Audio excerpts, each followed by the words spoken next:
bullshit.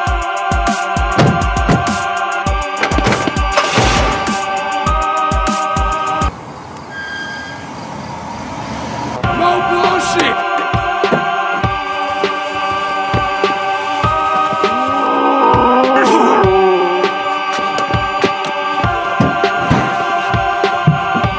No bullshit.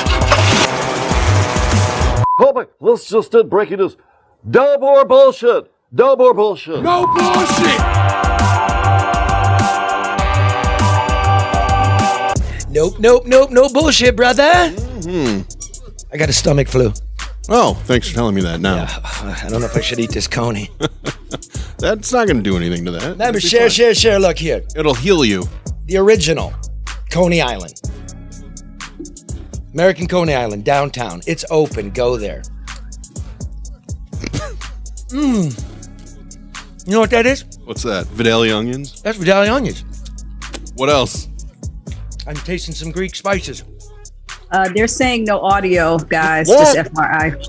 So, Is there audio now? flip the switch. Flip the switch. Stop eating. No audio. That's not me. Where'd the audio? They have it now. All right. We're Anyway, talking about American Coney Island. American Coney Island. The original. American Lafayette, go there. They're very busy now. Thanks for your patronage. I can get the Coney kit. AmericanConeyIsland.com. That was the best mistake I've made. Now I can't talk. Listen, we're supposed to be professional, bro. You stuff in your mouth. What are we doing? Put the sound on. Can anybody hear us? Nope, What's going they're on? saying there's no sound. Oh, okay, now here Now. we go. All right, it's up. Yeah. Mark, wake up. What? What's going on? Narcoleptic. I'm also fat. I was busy eating. Yeah, he's fat, and he's a fat narcoleptic. What do you want me Hey, to do? this is not mukbang. You guys should not be eating on camera. That's not what this is. Well, this is American Coney Island. It's the real deal right here. It's got all I the know, pictures. but that's fine. Okay. Oh, it grosses Karen out. It really does. Yeah, okay. You know why? Because Karen does the program here from her dungeon again. Look at this. Look at this mess bag here. There's dead flowers, bare spots on the wall. She did let it rip again last night. Oh, let's see. What did it look like on Oh, Letterman? look at that. Oh, look at that. Like nice teak stand. Oh, wow. Right? Look at the bay doors. What is that couch thing there, Karen? That cream modular sectional. Is that what you'd call that? Charlie is a couch. How come our audience doesn't get the red carpet treatment? You give us the rubber carpet treatment. Flowers. This is the real deal, though. This is where everything happens. I've got all my stuff here, Charlie. This is the real place. Oh, so that's the respect? So you don't give any respect to Huel Perkins? Here, Huel, take my mid-century dynamite pad. It's disrespect. Why don't you shoot that one in the garage? You know what? Next time, I'm going to do Let It Rip from right here. That's what I'm going to do. No. That's ours. Okay, well, make up your mind, Charlie. All right, listen, share. We got a really big show. We got, how do you say this? Senator Ed McBroom. He's the real deal, man. This guy is the chairman of the Senate Oversight Committee. He's a cattleman. Mm-hmm. He lives in the UP. Mm-hmm. He's the head of keep that on. The beat? Yeah. I believe, we'll ask him, he heads the church choir. I bet you the guy voted for Trump twice. But you know what he did? He did his job, folks. And so, just late last month, his committee issued a 56-page, 8-month investigation into allegations of fraud in the election. And you know what they found? Butt kiss. And now he's getting death threats. How was that received? Yeah. And now he's getting death threats. This is unbelievable. You doing that are idiots, man. Stop it. You asked Ed and I to take a look for you. We did. What do you want? Okay. So we're going to have that on. It's going to be awesome. Mm-hmm. The Auditor General of Michigan is opening an audit into the nursing home deaths. I hope to meet with him next week. That would be nice.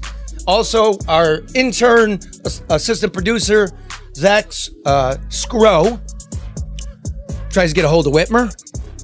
James Craig gives a speech and has a super dope retirement party. I'm talking cheesecake. Not only a flotilla of fruit. You should see the cheesecake it is, dude. Mark, what are you doing? Sending Joe a text. Oh, Jesus. Okay, Everything's fine. Don't worry about it. Start We're over. flowing. You got a lot to do. Okay, but remember, ADR, you have problems with the man, you have problems with the government, you have problems with your infrastructure, you flood it out, you can't get the stuff out there, you can't get a hot water heater. They do that too. Property management, permits, get all of your stuff in order because you know the government stinks. We just do. It's pretty simple. ADR consultants are the ones you call when you need to get something done right, on time, and on budget. Construction, deconstruction, demo, rehab, project management, owner representative services, technology deployments. Get it done the way it should be done without excuses. Ethical, honest, smart, and discreet. Call Barry Ellentuck for a free consultation at 248-318-9424. Let me do one more, folks. Ooh. So we can get into Ed and just rock and roll. Oh, I didn't even give you the rest of the rundown of the show. Red can't be with us today because he fucked up his back, taking all the soggy shit out of his basement that the city still hasn't picked up. Wow. Oh, no. Okay? That's crazy. Also, I went through my journals, found a little story about when I went on a motorcycle riding breakfast with Governor Arnold Schwarzenegger and James Cameron, the director. Yeah. So I'm going to read you that little excerpt. To vax or not to vax? We'll get into that a little bit. And Tucker Carlson. Yeah. The NSA got his emails. I was texting with Tucker last night. I'll read them to you. I didn't clear it with Tucker. But why not? The NSA's reading them, so screw it. Just say you got it from the NSA. Right? And finally, as we're doing all the way to September 11th, an excerpt, a little story from that time at Ground Zero. Mm-hmm. Never forget. But before we get into Ed McBroom, hit me with the Luke Nowacki music. Yeah. If you're not among the rude and elite who can make your pals' pockets fat off the taxpayers' back, if you actually work for a living, you're going to have to provide for your own retirement and theirs. Somebody's going to have to pay those Biden bucks back. If you have questions whether you're on the right track, call financial specialist Luke Nowacki at 248-663-4748. Grow your assets from annuities to individual retirement accounts to college savings plan. Make the call now. Your politicians and your children are dependent on you. Luke Nowacki, 248-663-4748. All of your investment needs. Look here. Wall is the one. You want the call. That is the hippest commercial. That was a great dance there. I thought you would drop something. Maurice Davis, king of the party blues, an endangered politician, right? Second ward of Flint. See what happens when a black man comes out and supports Trump? They're trying to run him out of town. Could have had a TV show, though. Ain't got no justice, man. Royal Alliance Associates Incorporated. Boom. All right, without further delay, Senator Ed McBroom, Republican from Vulcan. Where the hell is Vulcan, bro? It's about halfway between Escanaba and Iron Mountain, 100 miles north of Green Bay. Where's that? Wait, that's part of the state? So let's wait. Before we do anything, let's see. You're no pussy. That's for sure. You are a cattleman, correct? I have a dairy farmer, yes. Yeah. Do you deliver your own calves? Yes. You deliver your own calves. Do you conduct the church choir? I do direct the church choir and music on Sundays, yes. Wow. Oh, man. Look at this That's guy. pretty cool. Look at this guy. What do you do for a living? What did you want to do when you get out of college? I wanted to dairy farm and teach band. He wanted to teach band. Look at this guy.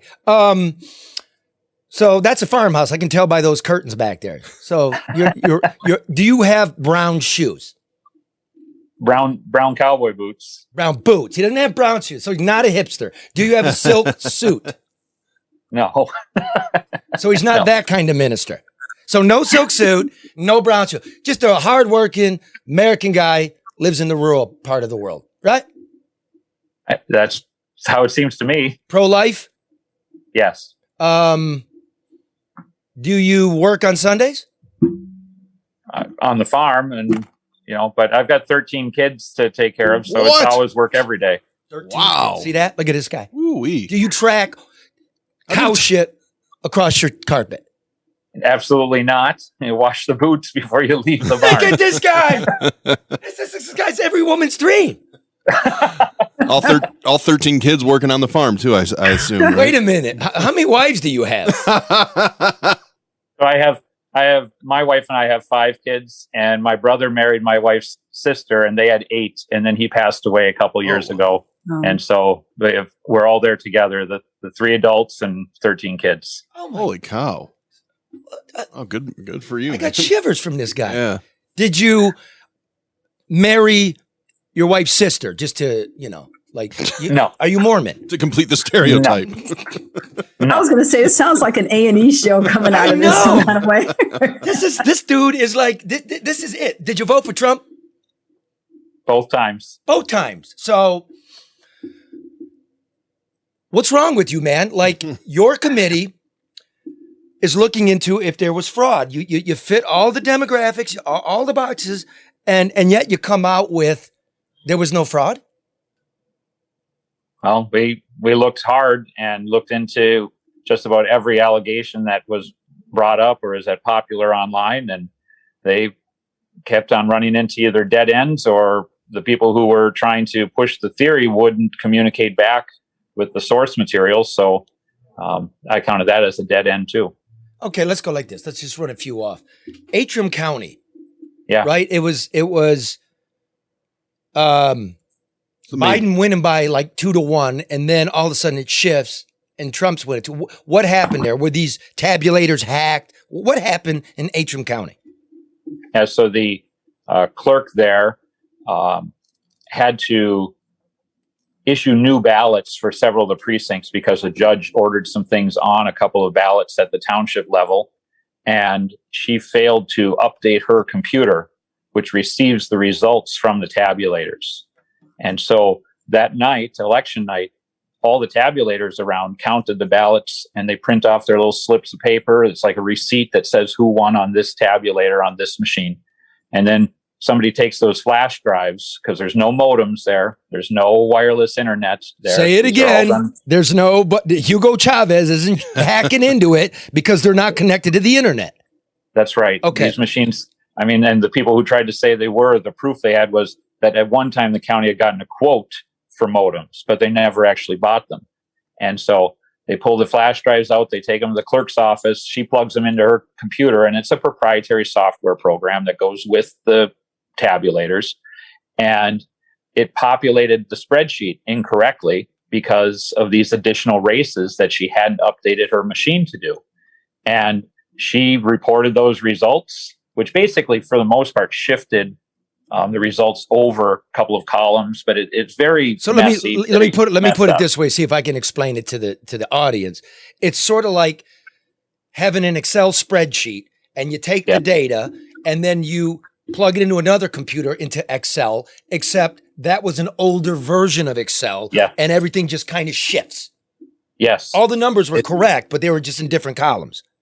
And so she should have seen it that night. She should have said, wait a second here, Biden won our county, Jack Bergman only got this many votes, and started calling the local precincts against it. Check your tabulator sheet, because something's not seeming right. But instead, everybody closed up and went home. By early the next morning, people were freaking out. One friend of mine in his little township, he's like, I know everybody who voted for Jack Bergman was more than the votes that Jack Bergman got. And so they started looking into it. They didn't know what had gone wrong at first, so they started adding numbers in by hand, taking tabulator slips. They figured it was some screw up over here. Next thing you know, they had 2,000 or 3,000 more votes than they actually had ballots cast. They had to get help from other sources. They had to call the company for help. And then they start to figure out what they did wrong. They retabulate everything. The results come out the same way on those tabulator slips that they had come out on voting night. They figured out that was her computer had the problem. At no time are these tabulators ever hooked to her computer. So let's do this so people that don't know. The tabulator is the big box that you slide the votes in and it reads them. Yep. It's self-contained. Yep. And it prints out at the end of the night exactly what it counted. right? Yep, slip of paper. And that thing is all by itself. Nothing's plugged into it. It's not going to the internet. You can't get into it. Even the flash drive couldn't change it.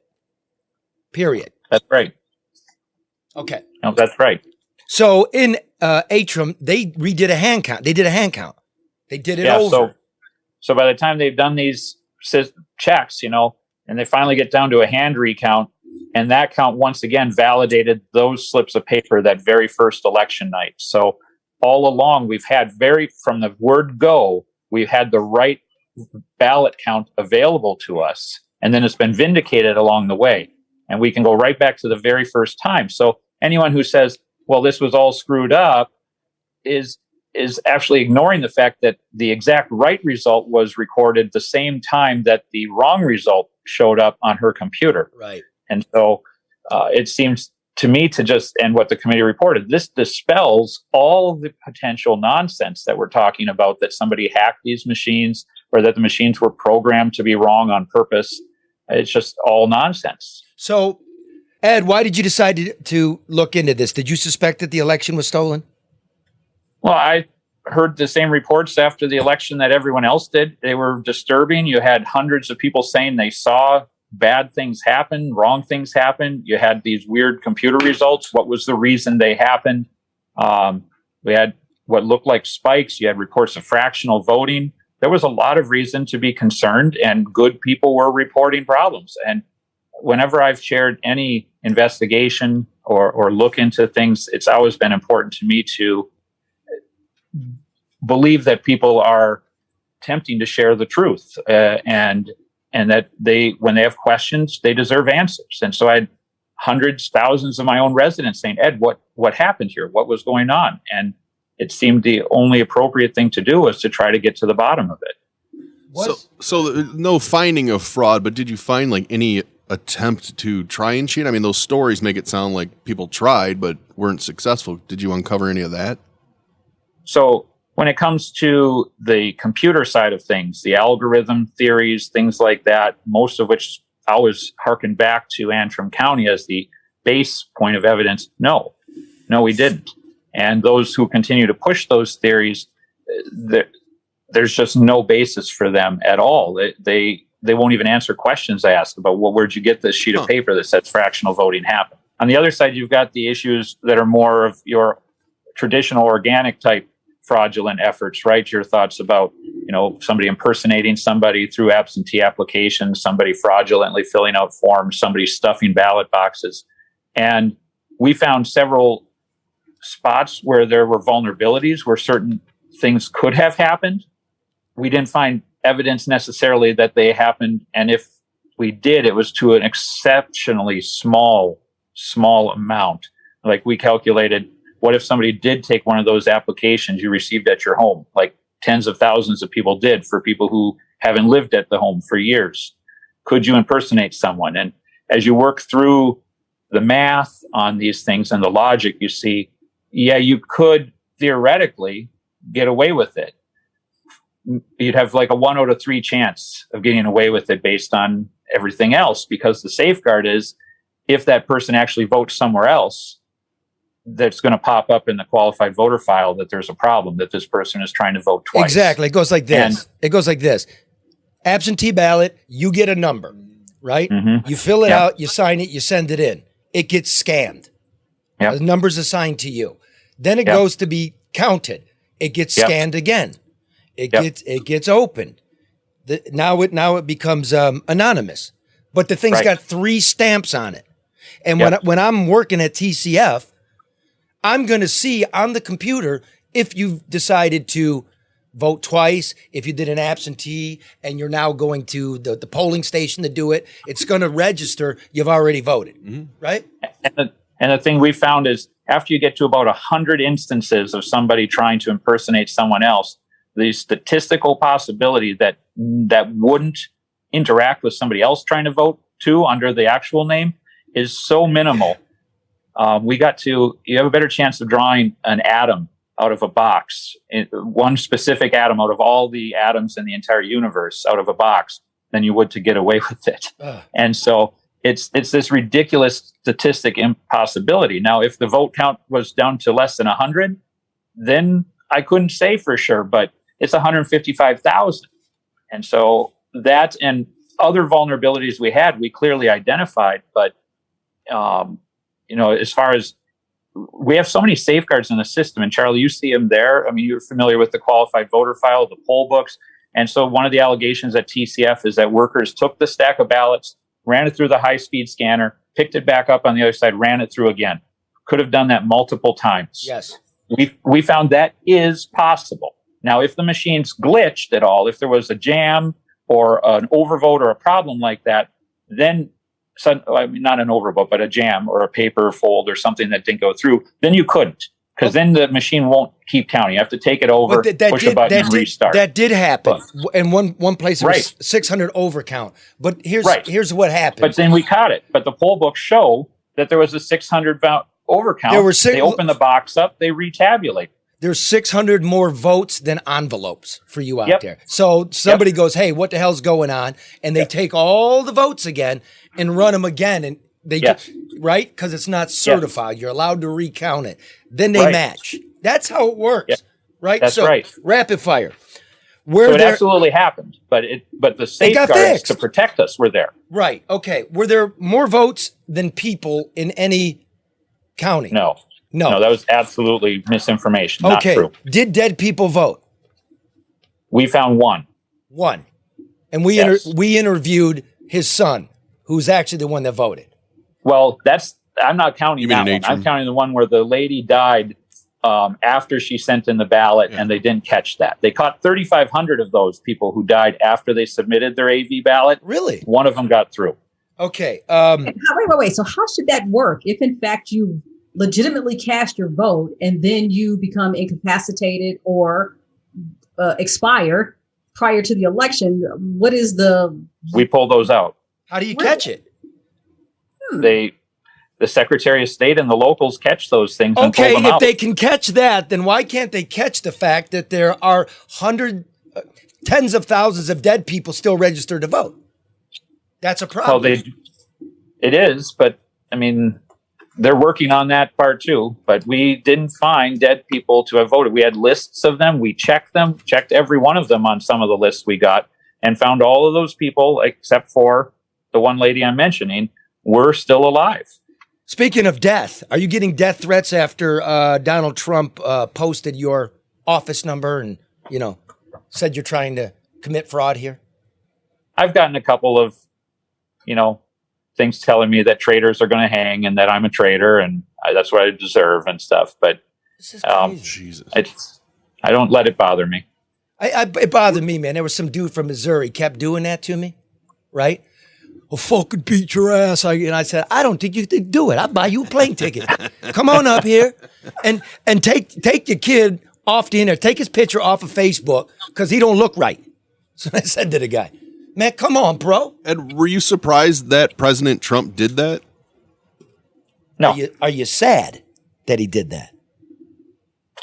A little bit. I didn't ever expect him to read the report. I expect him to continue to listen to the people who were giving him information all along that these were good ideas, that these suits, and they screwed up their lawsuits so badly, so frequently. It's so frustrating. You take 250 affidavits, you just dump them on the court. When we took them to look at them, it's like, well, half of these are people saying somebody else told me. Well, the judge isn't going to take that affidavit seriously. If the team had really been doing a good job, they would have gotten the best affidavits and brought those to the judge and said, here's our best case. Here's 20. Here's 30 that really make the point. Instead, they just dumped all of them without even proofreading them. It's terrible strategy. Part of the recommendation in your report was to investigate individuals who push claims, false claims about the 2020 election, right, to get money or publicity for themselves. Nestle's agreed to your recommendation. So here's a Republican saying you should absolutely investigate other Republicans for fraud. That's pretty. I don't know. I don't know that they're Republicans or not. Was not discriminating. I don't think they're pro-Biden. No, probably not. So Why are you doing that, man? Why are you doing this? So whenever a legislative committee does an investigation, our reason for investigation is to provide information to us for legislative purposes, right? Do we need to improve a law? Is there a reform? Is there something else that we oversee? We oversee elections. Do we need to do? But if we discover within that circumstantial evidence or hard proof even that an additional crime has occurred, it's our responsibility to turn that over to someone who has actual authority on the criminal level. We had to do this with the Courser Gamrot situation back in 2015 as well, and turn that over to authorities to investigate because there was clear circumstantial evidence that crimes had been committed. And that wasn't something that the legislature or our committee could had any authority to deal with. So well, I was looking found circumstantial evidence in this case. I've turned it over. It deserves to be looked at because if people are being defrauded, that's a crime. And if they're not, and I assume all these people are innocent until they're proven guilty, but it was important that we turn those documents and the evidence that we have over to someone who actually has that authority and that expertise. I was looking for something a little more down-homey, something a little like churchy, a little like, false witness is a terrible thing. And it's, this country's going to get lost if somebody doesn't stand up and tell truths. Well, I mean, I certainly believe that we need truth tellers right now more than ever. You asked me a question about why the committee made that recommendation, and I'm going to keep it pretty dry and to the point. And so there's people out there on the other side that said, hey, 8 months, you found nothing. What a waste of time. This wasn't necessary. Now with hindsight, what's your response to that? Do you feel like it was a little bit of waste of time, or do you feel like you uncovered stuff? Okay. No, because for two reasons. One, we absolutely were able to get a lot of answers to a lot of good people's questions, a lot of good people who went back to work on November 4th and said, what the heck is all this going on? Somebody please look into it and tell me whether or not there's bad things happen. Did you just say heck? Two, it wasn't a waste of time because we didn't not find anything. We found lots of things, lots of problems, lots of reforms that we need to do, lots of mistakes and bad behavior that need to be addressed and corrected for the future, or we'll end up in the same mess again. Yeah, and these lunatics need to leave you alone. Leave them alone. In so many districts, we keep having the same conversation election cycle after election cycle. Yeah.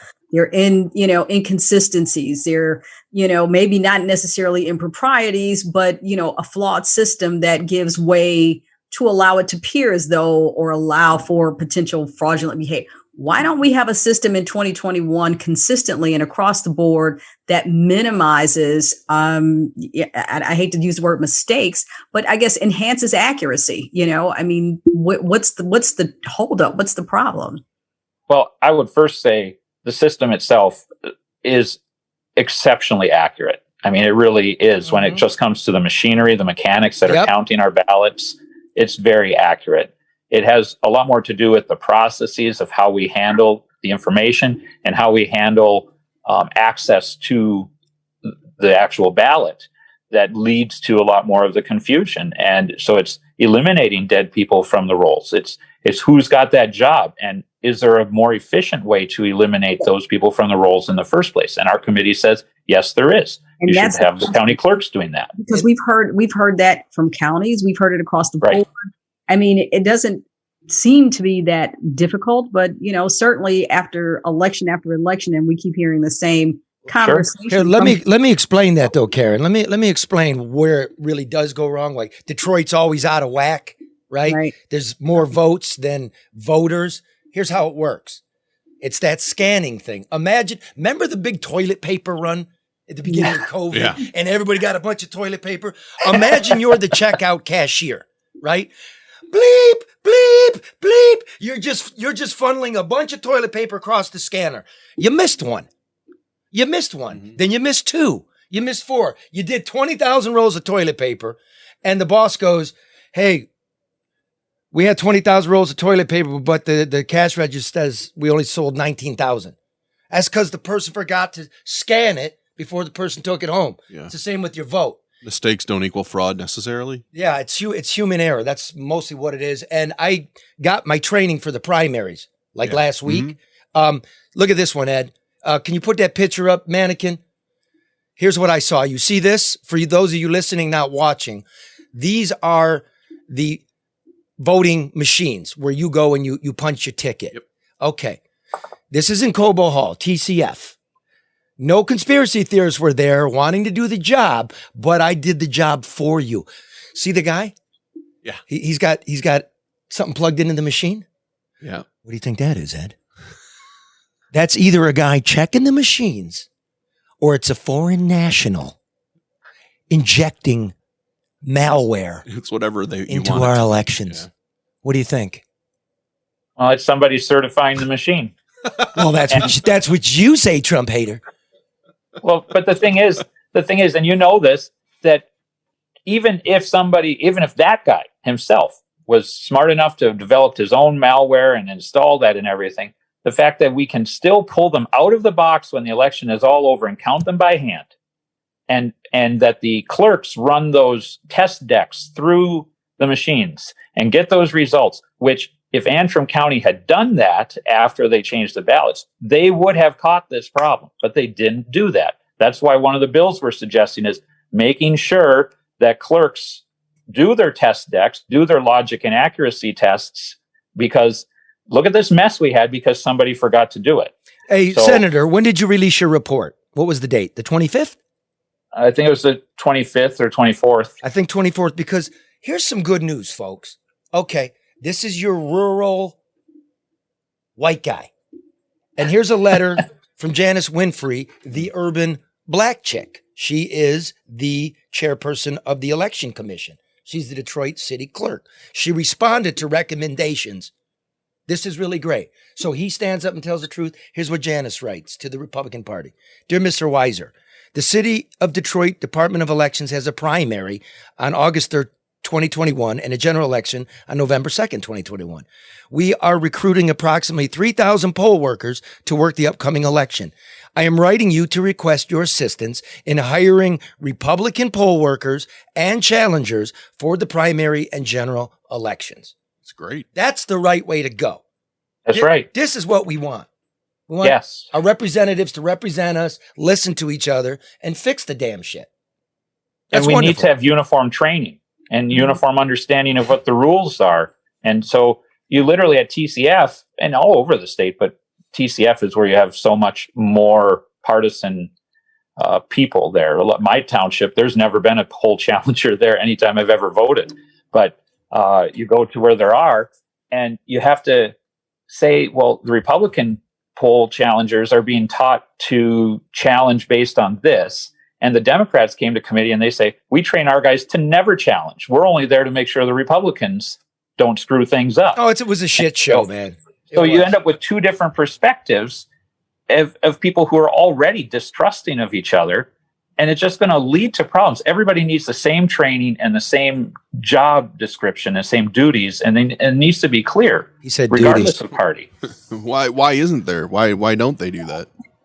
Because we let the parties train their people. And then they run down and start banging on the windows. And I'd be afraid. Of course, I put pizza boxes up. Yeah, oh, I would. I was there. Yep. Oh, and I'm related to a lot of Republicans. I'm an independent. You know what I mean? Mm-hmm. But they're my people too. I mean, we're here for you. We're watching out for you. That's the sum total of it. All right, Ed. Last thing here. NESA will also investigate a deal that Secretary of State Benson cut with Republican Party Chair Ron Weiser, who took $200,000 of party money to pay a Republican not to run in the primary for Secretary of State. That smells, man, doesn't it? Absolutely, I got to be investigated. I mean, I'm not. It certainly looks odd to me, but I'm not up on the actual rules, campaign finance at the party level, and they have an administrative account. I don't have that as a senator, so I don't know particulars on that. So, hopefully. Okay, I'll tell you. It stinks. It stinks. It stinks to high heaven. This is not what we want in our politics. Having No, said that, sir, let me finish my rant. Sure. That's fine. It's good. That's excellent. We want that. But what about Whitmer's airplane slush fund? Yeah. We want that investigation too. Nonpartisan. You playing with the money. You're just supposed to be doing our work. I think it even if it's not illegal, it certainly was smelly. Wait a minute. It's not illegal for, let's say, Senator Ed McBroom to shake down a businessman for a $40,000 plane ride to Florida? No, that would clearly be illegal. I've been told not to do that. Well, without an investigation, we're not going to know exactly where the money went, who did it. I mean, isn't that the point of looking into it too? You would think. Does anybody care anymore? Yeah. That's funny. You say that, Karen. I think so. Karen's Well, right. no, I'm not saying they shouldn't, but I'm saying like you don't hear nobody saying anything about we're on to the next thing, whatever that next thing is. I mean, which is traditional and why people continue to get away from everything or get away from things. It's like, Charlie brought it up and a couple people picked up on it and, she responded and now where is it? We're back to pure Michigan. You would almost expect her to want an investigation because I don't think it's going to go away because you would think people running against her would bring it up at every chance they can. Imagine that, Mark. Yeah. Well, that's how it works. Well, not only that, but news. Straight from the No Bullshit News Hour, we are glad that we could bring you this. The Auditor General of the state of Michigan, Doug Ringler. Is this breaking news? No, it's, he put out. I just wanted to play this. Yeah, breaking news. Breaking news. Hey, for once I was ready with it. Auditor General Doug Ringler is going to audit the nursing home death tally. Good. Which, good luck, sir. I want to meet with the man because there's a as you know, Senator McBroom, there's a dearth of data. Yeah. The nursing homes reported their own numbers. Then we have vital records death searches. They somehow can't check the address if that was a nursing home. And then the vast majority of all these old folks' homes, these long-term care facilities, 75% of them weren't even required to report any data at all. Correct? Right. Correct. It's messed up. It's a total mess. We screwed everything up to protect whom? The old and frail. I mean, my committee did some serious initial investigation in this last year and began work on it. Then they created a joint committee that worked on it for a while too. So we moved on to other things. And now Steve Johnson in the House has been working on it because I've been so busy with the election investigation. And there's, I think that to a large extent, the state was in a kind of panic mode when this first started. And we did have the director at that time come into committee and several times tell us, we know we've got bad numbers, we've got bad data, we've got bad reporting processes. The question is, can we ever get to the bottom of it? Can we ever find out how many actually did pass away and get the right statistics? Pause. What did they tell you about the data? They said it was bad. They said they didn't have good processes and a good reporting method and who was supposed to be reporting. They said that in my committee. And when was this? Last May and June. May. Imagine that. Come on. I'm telling you, folks, again, I'm going to do it. We're not partisan here. We care about you. You just heard the guy. This is a guy who's committing his life not only to the uteruses of pregnant heifers, taking care of his nieces and nephews. He's doing the right thing. He's doing the work. So when you say there's not good representatives out there, if you're far left, I think you got to appreciate this guy. And get off his back. He's looking out for old people. He's looking for the election. He told the truth. I'm very proud of you. That's very kind. Thank you. I am. I'm very proud of you. You're what we want. Yeah. It's really just telling the truth. I mean, and I don't know how else to operate except to just tell the truth on these things. Unfortunately, there's no point in covering stuff up. My guy lost. I'm upset about it too, but I also know the best opportunity to win is to get on and make fixes so it works better the next time, and our guy whoever we got next time has a good shot. The $8 million question, knowing what you know now, going through what you've gone through now, would you vote for Trump again? So are you saying would I go back to last November and vote again? Yes. No, let's say he runs in 2024. Would you vote for him? Maybe. Maybe. It just depends a lot on what else is going on. And it depends on how rotten this administration is going to end up. Oh my God. But everybody can get redemption. And I think Trump's made some bad mistakes here since the election and how he's handled the outcome. I wanted him to fight for every vote and make sure everything was legit. And when things started to firm up and show that they were, and I was talking even to his own legal team, and they're like, well, this is circumstantial. We need you to look into it and prove it for us. And, at that point you start to feel like, okay, it's time to recognize that some of these things are not leading to the results that anyone had hoped for.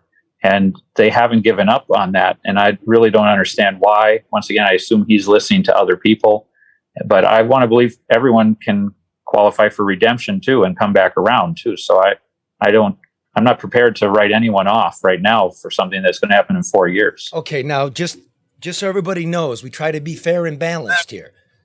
So Me too. As we say every week we our new assistant producer, Zach Scrow, I say, look, every week I want you to call the big three, the big four, Duggan, Benson, Nessel, Whitmer, and invite him onto the program. Okay? So, Zach. What a task. Yes, so he makes the phone calls. Glad you gave him that task. And he calls the press office, and he's on hold for 45 minutes. Over and over. And let's just show it. For those of you listening, I'll tell you what's going on in the pictures. Roll that if you got it. He's in bed. The governor and the Whitmer administration are committed to serving you and appreciate your outreach. Please contact us online at michigan.gov/Whitmer or remain on the line to speak to a representative. Your call may be monitored or recorded for quality or training purposes. Minute 30 into the call. Some coffee. 4 minutes into the call. 6 minutes into the call. Your call is important to us. Please remain on the line and your call will be answered by the next available agent. 10 minutes into the call.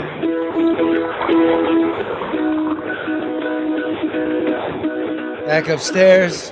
The morning toilet.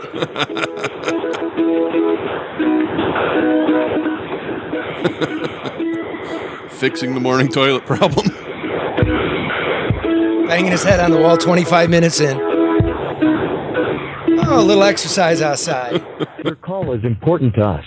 Please remain on the line and your call will be answered by the next available agent. Look at this. 30 minutes. His press office. Oh, he's taking a shower now. Oh. Good afternoon, Governor Whitmer's office. 45 minutes. Hi, how's it going? My name is Zach Scrow. I'm just calling with the No Bullshit News Hour to extend an invite to Governor Whitmer and see if she'd like to come on and answer a few questions and speak with Charlie. Okay. Yeah, sure. So what I could do, Zach, is if I could get your phone number and then verify the news or media station that you're with, I will reach out directly to our comms team and see if they have a status update on that. Lie. Wonderful. Absolutely. I appreciate your time. Oh, wow. I appreciate your time. Oh. That's amazing. That's unacceptable. A press office, too. Yeah. That would never fly under me. I would not let that happen under any circumstances. This is the new game. It's not a one-off either, right? This has happened every time. I don't care like 25 to 45 minutes. You owe everybody the courtesy of a timely acknowledgement and an equally timely response, whether that is a denial or an affirmation. You just don't let stuff hang out there like that. That's not right at all. That's not professional. No, and it's a bad way to run for re-election. It's really a bad way to run a state. You don't do that. Now, because James Craig this week was it this week or what? Yeah, well, it felt like lost. Man. Seemed like it was forever ago. Yeah. But It's like Wednesday, I think. So he hasn't officially announced yet, but Ed, this is your guy. He pretty much announced. Let's roll a little bit of that tape. Please listen to me, Governor Whitmer. America isn't a monarchy. We aren't ruled by kings and queens. We ended that back in 1776.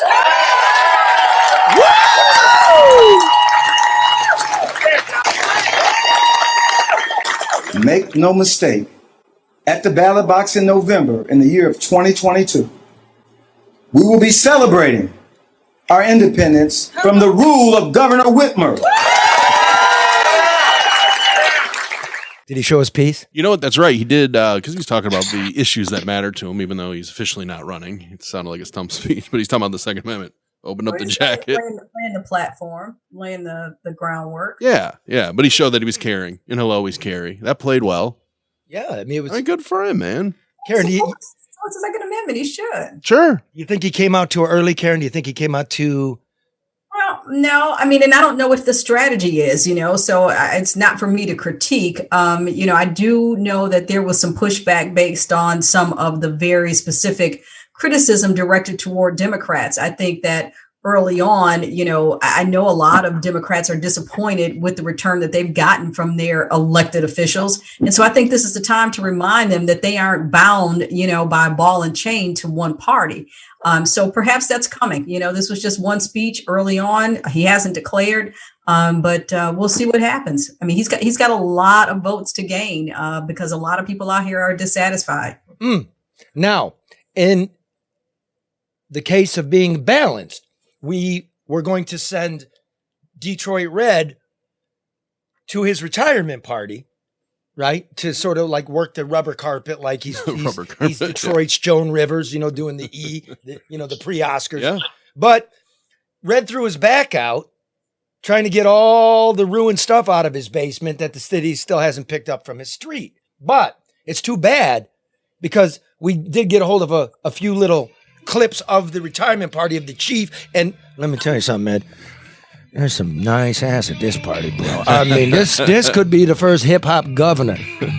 This thing's awesome. Look at that. Oh, Charlie. Whoa! Yeah. Look at that. Oh, dude, hot. Smoking. They are hot. The Hollywood governor. But then you wonder, Riverfront. Then you wondered, did Craig mix it up with the girls? Did he? Let's keep watching. Let's see. Here's the other one. Let's see.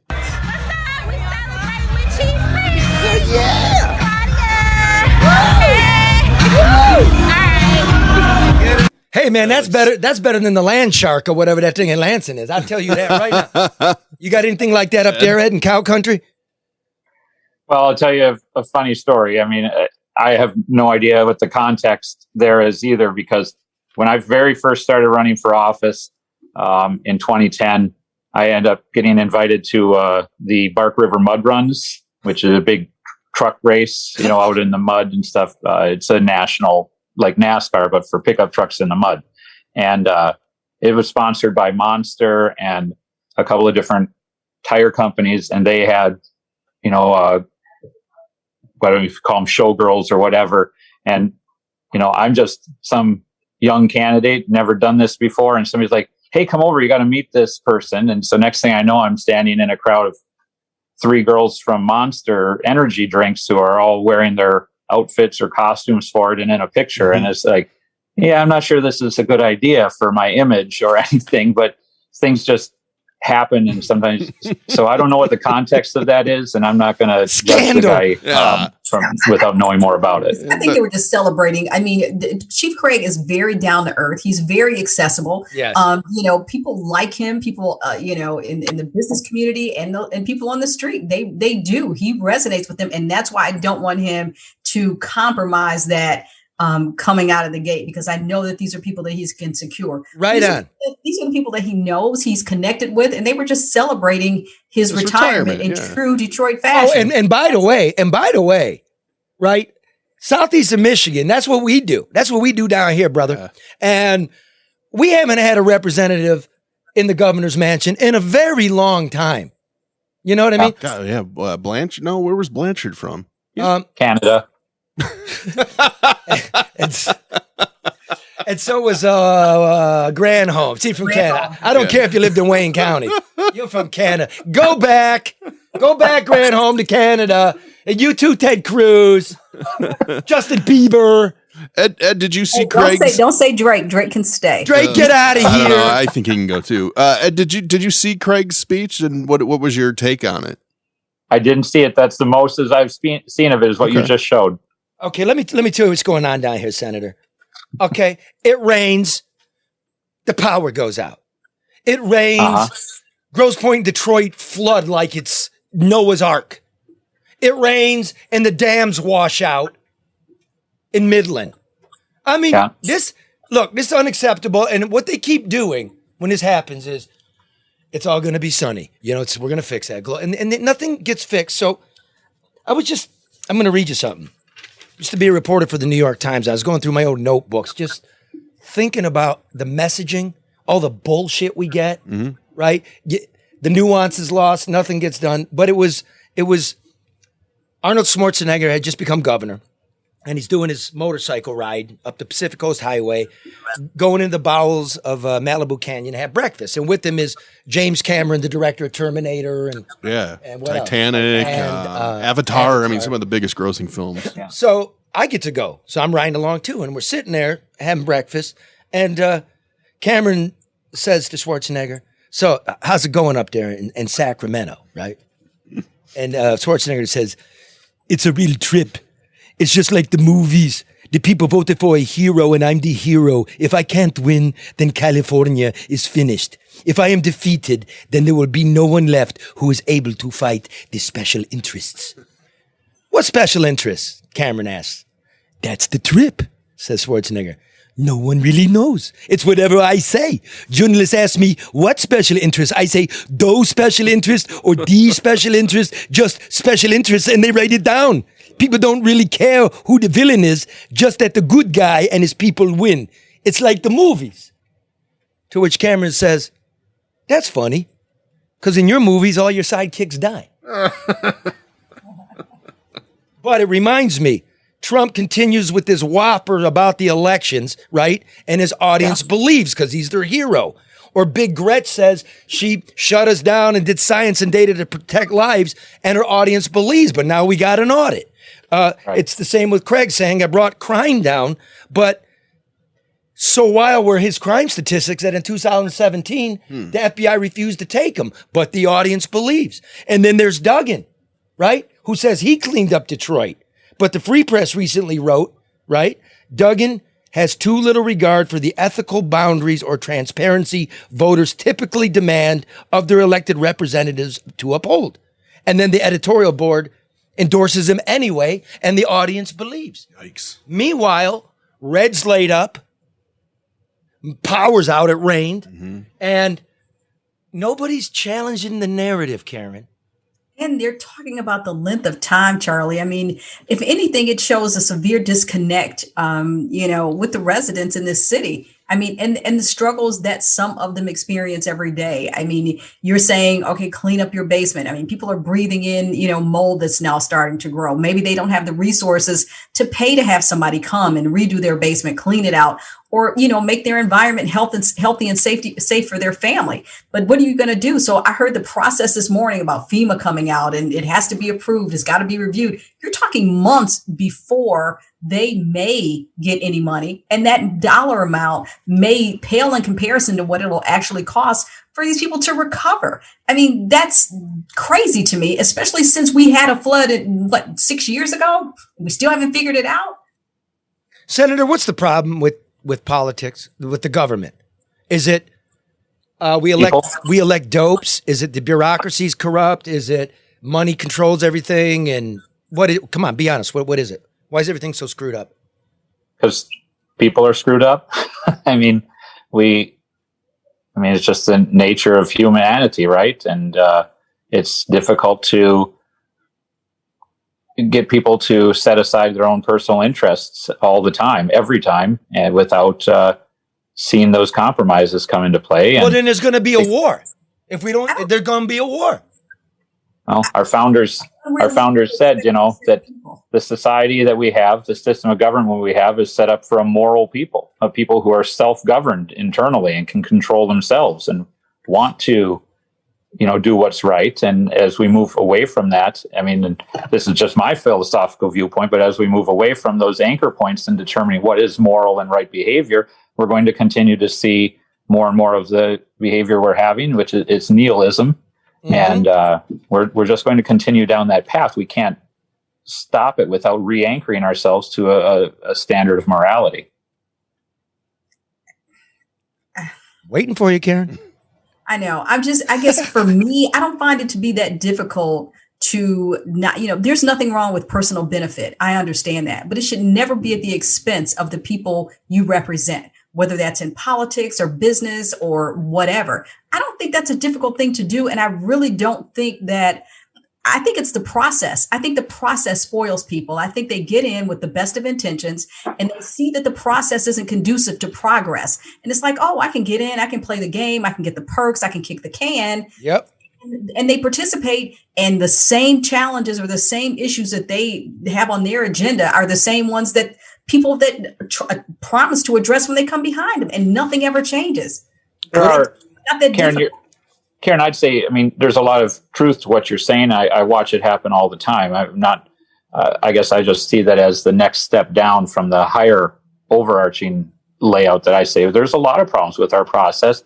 And if you look at American style government, our founders set up an excellent foundation, but at times there are parts of the process that get old, right? We used to have legislative appointment of senators. After a while, that system became corrupted. We had to reform that. And we have other parts. We didn't used to have FOIA or Open Meetings Act, but eventually we realized that the people who were being elected were hiding things from us, and it became easy for them to do. So we had to pass laws to get involved with that. And we have to continually look towards reforms to make the system work the way it works best. We had monopolies form in the late 19th century. Teddy Roosevelt came in and pushed antitrust laws. Now those laws have become old. We need reforms to them because trusts and monopolies are a huge part of our social discontent and economic unfairness that's going on right now. That's what it's all about. I can't get my... when's the last time the federal government actually did a serious revision of antitrust laws? Because both sides are greased by it. The Tucker Carlson had that great thing about, was it Cabela's there in Nebraska or Kansas, and how they got bought up by a venture capitalist company and just decimated this small town.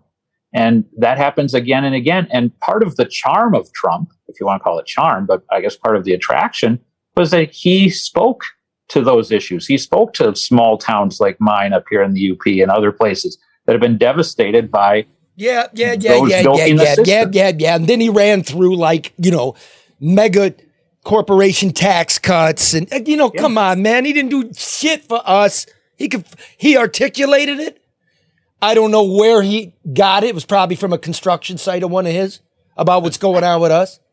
You know what I mean? Well, I don't pretend to understand the dynamics and the economics of Detroit, but I mean, I can tell you that it made a huge difference, some of these policies, to my manufacturing and industries in the UP. Mm-hmm. If for agriculture, who'd been sidelined with NAFTA and been told for 30 years that, things would be way worse without NAFTA. He was the first one to come out and say, what happened to all of your farm friends who are now out of business? Was it helpful to them? It wasn't. And he had the courage to do something. You should have done like me and voted for Ross Perot. That's what you should have done. You should have been. I was too young. Yeah, I voted for him, but I was still in middle school. Listen here, punk, wipe your nose. I'm telling you how the world works. All right? All right? Oh, speaking of government, Biden's saying we're going to have to go door to door and knock on people's doors and tell you to get vaccinated. And then what is it? Xavier Becerra, he's Health and Human Services, head of Health and Human Services. He says it's absolutely the government's right to know if you've been vaccinated. Oh. What? Karen? What? What are they, the new Gestapo? Or Jehovah's Witnesses, you come knocking on the door? No, don't do that. I disagree. I mean, we can't call ourselves a country of free choice and we have freedoms and then they're going to force you. I mean, no, you can't do that. I believe people have the right and the responsibility to do what's best for them. And I think we need to stop ostracizing people who may make a choice different than someone else's. I mean, this is getting crazy. You're offering incentives, you want to, vax shame people. I said last night on Let It Rip, when everybody starts to get sick this fall, it's not going to be because of the unvaccinated. It's going to be because those who are vaccinated think they're invincible. People have stopped all their, cleanliness practices. When you go to the stores, there are no more cleaning of the baskets, and people are just all comfortable and running around, and that's what's gonna set this back off. And you know what? Like 99% of the people dying from COVID aren't vaccinated. So that's on you. And if it costs us money, so be it. We're paying for a lot of stuff I don't want to pay for, but it's very basic. Vaccine, though, Charlie, that's your the thing. Freedom, man. You right? Don't tell me what to do with my vajayjay. Just don't. I agree. Just don't.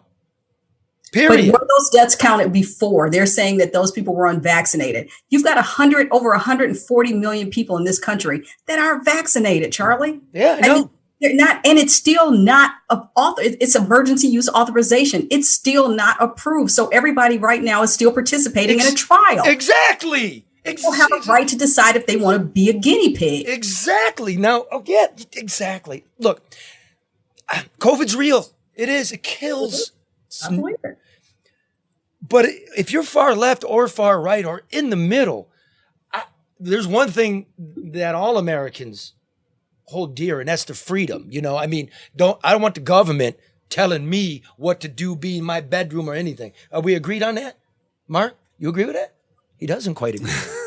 Well, go ahead. Yes, in theory. There's limitations. You can't just go 150 down the highway. Well, do you want like Tucker Carlson, the NSA, right? Yeah. Do I want them monitoring your emails? Not particularly. Well, they didn't mind. Here's what happened with Tucker Carlson, I think. He's trying to get a interview with Putin. And who wouldn't? I'd love to get an interview. Oh my God, yeah. And and as you saw with Whitmer, you don't call the press office. It doesn't work. No, you gotta have an in. You gotta have an in. You look around. So he's in contact with people within the sphere. Sure. Of Putin. Obviously they're under. It'd be a great get too. Right? They're targets and they're being monitored by the NSA. They sweep up Carlson's emails and texts, right? They get them in a data collection. Somehow that leaks out. Somebody's showing Tucker that they've got his communications, and he starts to flip. Axios confirms it. So wow. I don't know if it's NSA. I don't know if it's FBI, whatever it is. It's somebody. The security agencies have his stuff. Once you ensnare an American name who's not a target, you have to redact it. You got to take it out. It's got to be blacked over. And only a judge can remove it. Mm-hmm. So the one agent working that, looking at that data, has got to black it out. But everybody in the agency knows it. Now everybody in America knows it. And that's horseshit. I don't like that. Because someone leaked it. Look, whatever you think of Tucker Carlson, a lot of shit he does I don't agree with. Doesn't matter. I know him a long time. I'd take the name out of it. Just make it anybody. He's a friend of mine. We don't agree on a lot of stuff. A lot of stuff we do. But that shit's fucked. It is. Unacceptable. So yeah. I texted him last night before I had to do a hit. You guys want to hear the text? Yeah, did you get it? It leaked to you from the NSA? Charlie, are you leaking this stuff? Come on. You're right. Let me think. Well, no, I said. Hey, everybody probably has it by now. Since the NSA's reading it too, I might as well read it to everybody. They probably have all your emails. Trust, Charlie. Come on. Okay. This is just between us. Yeah, don't tell anybody. Okay, folks. So and I'm not sure if he pre-records his show because he's texting me in the middle of his show. Well, all right. Who would ever pre-record a show? Yeah, here we go. All right. Is the internet on? Except for us last week. Is the internet on? Yeah. Yeah. Okay, so I wrote to him. I said, I wanted to ask you something, but never mind now. How cryptic. And he writes back, better to talk in person in the parking lot behind the liquor store. To which I wrote, that's where you'll usually find me. To which he wrote, me too. And I don't even drink anymore. So that was breaking news. Oh boy. Okay. Yeah. Take that, Uncle Sam. You'll find us behind the liquor store. That's great. All right. So what do we learn today? Some politicians are honest and they'll take the heat for the betterment.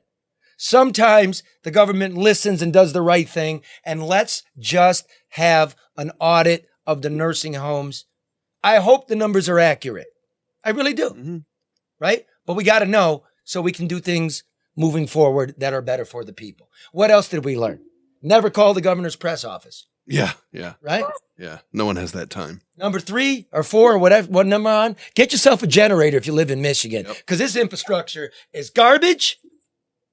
It's number 5. Watch out for James Craig. He's coming. Party. I was going to go to that party. Yeah. I was struggling with it, but I can't. If he had retired and he was done, I definitely would have gone. If you're listening, sir, thank you for the invitation. I would love to have gone, but you're going to be running for governor, and that's out of bounds. We can't Sure. I can't. Right? I 2 things. I had to present for a client at a board meeting that evening, and I wasn't really trying to dress up to go anywhere. I'm still doing stretch pants and t-shirts, so I didn't want to put on any clothes. Stretch pants? Yeah, like your Comfortable. jogging pants, your yoga pants, Charlie. I mean, I'm sure when she's on Fox 2 and Let It Rip, it's a full. No, I What? had them on. I had on a different shirt, but I had on. All right, let me do this here. Remember, folks, now's the time. Interest rates are at historical lows. It's time to refinance your house, right? Get yourself out of the debt load, lower your monthly payment, skip a couple payments. You go to David Hall Mortgage, a great friend of the show. Go to davidhallmortgage.com or call 248-308-5000. Also, Medicare is incredibly complicated. Is that correct, Senator? Absolutely. You know what you do when the time comes, when you want to apply for it and you have a ton of questions? You know what you do? Call somebody who knows. Yeah, media guide. That's exactly right. That's what you do. You heard it from the senator. The guy's a politician. He knows it's a bureaucratic swamp. We don't even know what they're doing with the money. Charlie, there's a difference between a politician and a public servant. Oh. And am I in a basement or a lower level? Lower level. Semantics. Absolutely semantics. So listen, if you can't get a hold of your public servant, contact Media Guide at 888-970-2940. Visit them at yourmedicareguide.com and get all your questions answered by a licensed agent over the phone, on Zoom, or in person. Check them out today, yourmedicareguide.com. And finally, thinking of 9/11 here, which is brought to you by the bricklayers and Allied Craft Workers Local 2. They need skilled people. They're willing to train you. Wonderful pay. It's a career, a pension that won't be stolen, and a $2,000 signing bonus. Nice. All you got to do is want a trade for life, like the senator. Hey, Senator, anything wrong with hard work? No, it's the best cure. It's rewarding, isn't it? Amen. Look, this guy, hard work keeps you so young, he's got braces. That guy going backwards. Now he's trying to cover his mouth. Oh, no way. Made him a little, yeah. They're not supposed to be obvious. For those of you listening, I mean, this guy's got a striking resemblance to Boris Johnson, Prime Minister of the UK, but he's smarter. You're making him blush. Okay. Anyway, listen, apprenticeships and free training opportunities for those looking to get started in a great career. Start building your future now. Go to bricklayers.org and click Join BAC. So here's the deal. We're going to pull out of Afghanistan after 20 years on August 31st completely. I think that is a mistake by the Biden administration for a simple fact. It'll be the 20-year anniversary of the reason going into Afghanistan. So bad timing. On September 11th. And already the Taliban is 90 miles north of Kabul. Sure. So how would that be? How would that look? How would you feel if you served, if you were anybody that went over there, you have a loved one, all the treasure we spent, that on the anniversary of 9/11, the Taliban is back? That's something, yeah. Why wouldn't we push that to the end of the year? Yeah, at this point. Okay, it is stagecraft, but it's been 20 years. Yeah. It's unbelievable to me. I hear you. All right. So here's a little excerpt from the Saturday after. 9/11 was on a Tuesday. This is from Saturday. The cleanup job is under contract now, and the drivers are paid about $28 an hour. But they would do it for free. They did do it for free, in fact, until late last week. And now there is a gigantic new job. there is money in war. The truck drivers, at least the union men, did not have to run out and buy American flags to show their support and unity. They already had the stars and stripes sewn on their jacket sleeves. They wore them those short weeks ago when times were still good. And beneath the patches of those union truck drivers is stitched the motto, "Proud to be an American." They hit the World Trade Center, one driver said on his way to the dump. They hit the Pentagon, but they missed America. This is about the truck drivers hauling the debris to the Fresh Kills landfill in Staten Island. The scene through the windshield Saturday was one of chaos. There were thousands of volunteers sitting around with nothing to do but eat donated cookies. There were the crash site crazies who posed as Marines and priests and firemen. There were reporters milling around disguised as construction workers. There were tens of thousands of photos taken. Some people stood and smiled and posed. There was too much traffic for the trucks to move in and out effectively. By sundown, somebody with an efficient mind had taken charge, and the streets were clean, and the work was brisk, and the trucks hauling debris from the south end of Trinity Street. There was an esprit de corps at Ground Zero, of respect for one another and the work they were doing. There were inquiries about families and concerns for one another's safety. "Get some sleep, pal," they told each other. They wore the flag on their helmets. "It's all about the working people now," said a National Guardsman, standing sentry at the rubble to keep the crazies out. "It's about the truck drivers and the iron workers now." At dusk, while driving over the Verrazano Bridge, one could see that the harbor was nearly empty and that the Coast Guard was searching each cargo ship thoroughly. Over the CB radios, some truckers who had no knowledge of the serpentine downtown streets were in a panic. "Lost on Rector," a man shouted. "Maybe it's Rector, I can't tell. The signs are blown off." "Keep making lefts, Jimmy," came the answer. "Frankie, that's called a circle." Eventually, the drivers did get their loads to Muldoon Hill, the graveyard for the twisted carnage that has become the roost for 10,000 birds.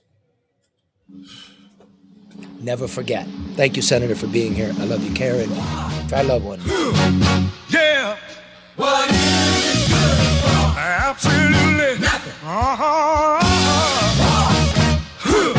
Yeah. What is it good for? Absolutely nothing. Say it again, y'all. Look out. What is it good for? Absolutely nothing. Listen to me. I despise, 'cause it means destruction of innocent lives. War means tears that thousands of mothers die when their sons go off to fight and lose their lives. I said war. Good God, y'all. What is it good for? Absolutely nothing. Get said again. War. Lord. What is it good for? Absolutely nothing. Listen to me. War. It ain't nothing but a heartbreak. War. Friend only to the undertaker. Oh, war is an enemy to all things. The thought of war blows my mind. War is causing rest within the younger generation. Induction, then destruction. Who wants to die? Oh, war. Good God, y'all. What is it good for? Absolutely nothing. Said. War. Oh, yeah. What is it good for? Absolutely nothing. Listen to me. War. It ain't nothing but a heartbreaker. War. It's got one friend, that's the undertaker. Oh, war. That shattered many young men's dreams. Made him disabled, bitter and mean. Life is much too short and precious to spend fighting wars each day. War can't